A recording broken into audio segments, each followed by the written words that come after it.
The Scandalous and Shocking Life of Cardinal Carlo Maria Martini, 10 Fascinating Facts. Cardinal Carlo Maria Martini was one of the most enigmatic and controversial figures within the Catholic Church. Known as the Cardinal of the People, Martini was both loved and vilified for his progressive views and willingness to question Vatican orthodoxy. Some believe he was the inspiration behind the character of Cardinal Thomas Lawrence in the 2024 film Conclave, given Martini's outspoken nature and his often turbulent relationship with the inner workings of the Church. Here, we explore 10 of the most shocking, scandalous, and fascinating aspects of Martini's life. Fact number 1. A reformer who could have been Pope. Carlo Maria Martini was born in Turin, Italy, on February 15, 1927. He grew up in a devout Catholic family and joined the Society of Jesus, Jesuits, in 1944. He was ordained as a priest in 1952 and quickly rose through the ranks due to his intellectual abilities. Martini spent years studying and teaching at the Pontifical Gregorian University in Rome. Known for his love of literature and classical music, Martini's upbringing and education shaped his progressive views, which defined his controversial career. Martini was often considered papal, or a potential pope, during the 2005 conclave that elected Pope Benedict XVI and earlier papal elections. He had significant support from liberal factions of the Church, who saw him as a leader for change. However, his progressive views on birth control, divorce, and women's roles were too radical for many conservative cardinals. His health, he had Parkinson's disease, also dissuaded others from supporting him. Martini's potential to reform the Church drew parallels with Cardinal Thomas Lawrence in Conclave, who faced similar pressures during the papal election. Do you think Martini's real-life challenges mirrored those of Cardinal Lawrence in the film? Share your thoughts in the comments. Number 2. His shocking criticism of the Church. Martini was known for his outspoken criticism of the Catholic Church, especially towards the end of his life. In an interview published posthumously in 2012, Martini said, "The Church is 200 years out of date." He called for significant reforms, including a greater role for laypeople, a more open stance towards divorced Catholics, and an acceptance of LGBTQ individuals. His willingness to publicly critique the institution he was part of shocked many within the Vatican, where loyalty to Church doctrine is paramount.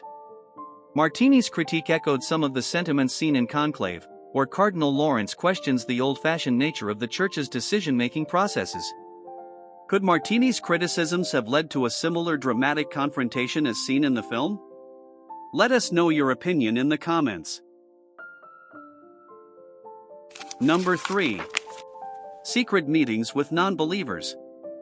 Cardinal Martini often held secret meetings with atheists and non-believers, a practice that raised eyebrows in the Vatican. He believed in engaging in open dialogue with those outside the Church, even those who fundamentally opposed its teachings. Martini saw these discussions as necessary for understanding and reconciliation, a stark contrast to the Vatican's traditional stance of avoiding contact with non-believers. Such secretive actions made Martini a controversial figure among his peers, as some saw these meetings as undermining the authority of the Church. Just like the secret negotiations in Conclave, do you think Martini's actions were necessary for change? Write your opinion in the comments.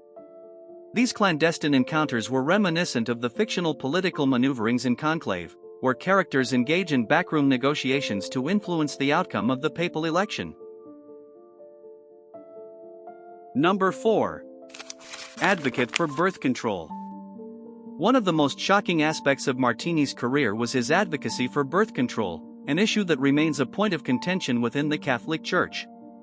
In 2008, Martini openly stated that the Church's prohibition on birth control was causing unnecessary suffering, particularly in regions afflicted by poverty and HIV/AIDS.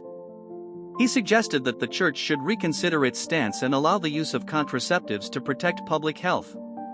This statement was met with fierce opposition from more conservative cardinals, who saw it as undermining Church doctrine. His willingness to speak out against the Church's teachings on such a sensitive issue was a testament to his boldness and mirrored the fictional Cardinal Lawrence's desire for reform. Number 5. He supported female priests. In a move that shocked many within the church, Martini expressed support for ordaining women as priests, a stance that put him directly at odds with official Vatican policy.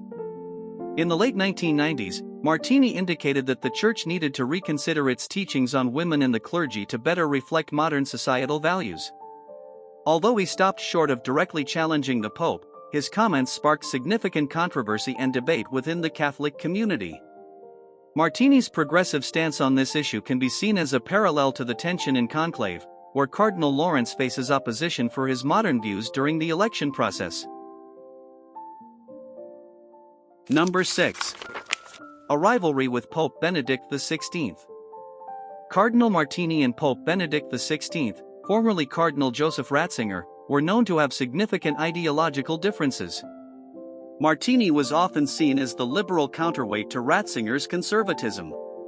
While Ratzinger led the Congregation for the Doctrine of the Faith, enforcing strict adherence to church teachings, Martini was advocating for a more inclusive, reformist approach. Their rivalry was well known among Vatican insiders, with Martini often challenging Ratzinger's interpretations of doctrine. This rivalry echoes the political tensions depicted in Conclave, where Cardinal Lawrence struggles against more conservative elements of the church to push for change. Number 7. The controversial letter to the Pope. In 1999, Martini wrote a confidential letter to Pope John Paul II, urging him to reconsider the Church's stance on issues such as contraception, divorce, and the role of women. This letter was eventually leaked, causing a scandal within the Vatican. Many saw Martini's letter as an act of defiance against the Church's strict teachings. The leak intensified the perception of Martini as a rebellious figure, willing to challenge the status quo for what he believed was the greater good. Such acts of defiance are reminiscent of the fictional Cardinal Lawrence in Conclave, who is portrayed as willing to take bold risks to instigate change. Number 8. A secret shadow conclave? There are rumors that, following the death of Pope John Paul II in 2005, Martini held informal meetings with liberal cardinals to discuss the possibility of pushing for a more reform-minded pope. While there is no concrete evidence that these meetings were intended to influence the conclave officially, the mere suggestion of a shadow conclave was enough to create a scandal within the Vatican. The idea of secret negotiations and maneuverings is a central theme in Conclave, where Cardinal Lawrence navigates the political intricacies of electing a new pope. Number 9. Refusal of papal position. It is rumored that Martini was once offered the papacy but declined due to his health and his belief that a more conservative pope would be better suited for the church at that time. Given his Parkinson's diagnosis, Martini was physically frail by the time of the 2005 conclave. Some insiders claim that he felt unable to take on the immense responsibility of leading the church, especially amidst the growing divisions within it.